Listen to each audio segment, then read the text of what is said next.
Learning disability में ADHD मतलब attention deficit hyper activity disorder. इसमें दो चीज़ें, पहला तो है अटेंशन डेफिसिट, मतलब बच्चे का ध्यान नहीं है, अटेंटिव नहीं है, बहुत ज़्यादा डिस्ट्रैक्टेड है, फोकस नहीं रहता, क्लैरिटी नहीं रहती है, चीज़ें भूलने की आदत होती है, अपने काम को ना वो प्लान कर सकता है ना वो ऑर्गेनाइज कर सकता है। फिर हाइपर एक्टिविटी डिसऑर्डर मतलब हद से ज़्यादा मूवमेंट, एक जगह बैठा नहीं रह सकता, ज़्यादा टाइम तक कॉन्सेंट्रेट नहीं कर सकता, मूवमेंट की बहुत ज़रूरत है। अगर कोई टास्क दिया गया है तो दूसरे के टास्क कंप्लीट होने तक वो नहीं रह सकते, उनमें इतना रेस्टलेसनेस रहता है, बहुत ज़्यादा वो उनमें फुर्ती रहती है। तो बहुत सारे ऐसे फैक्टर्स होते हैं जिसका इम्पैक्ट होने की वजह से ये प्रॉब्लम्स आती हैं।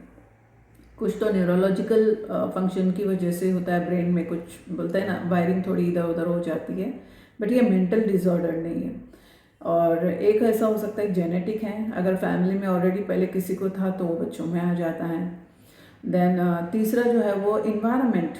देखिए इन्वायरमेंट कैसा है, बहुत ज़्यादा क्योस है, क्योटिक है, डिस्टर्बेंस है और स्ट्रेसफुल है, तो इसका इम्पैक्ट भी बच्चों पर होता है।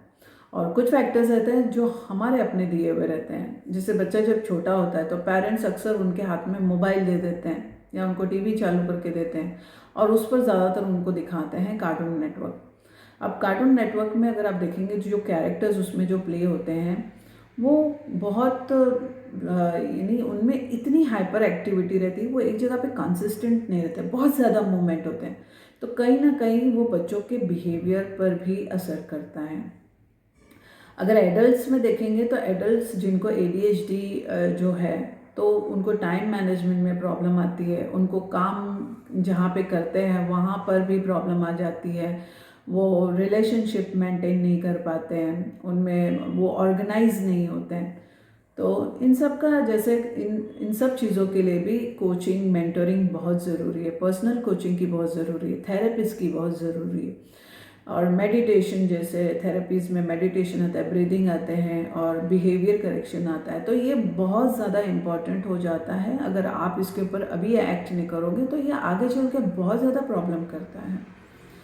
तो हमारे नंबर्स तो हमेशा दिए हुए रहते हैं, हमारा यूट्यूब चैनल भी है, अगर आप यूट्यूब पे ये वीडियो देख रहे हो तो मैं रिक्वेस्ट करती हूँ आप हमारे चैनल को सब्सक्राइब कीजिए और मेरा ये वीडियो ज़्यादा से ज़्यादा लोगों को शेयर करो, क्योंकि ये एक अवेयरनेस वीडियो है लर्निंग डिसेबिलिटी के ऊपर। याद रखिए लर्निंग डिसेबिलिटी मेंटल डिसऑर्डर नहीं है, ये बहुत रेयर केसेस में होता है, मतलब ऐसा नहीं है कि आपको जो है वो हर 5 में से 3 को ये होगा, लेकिन एटलीस्ट 1-2 को तो ये प्रॉब्लम रहती ही है।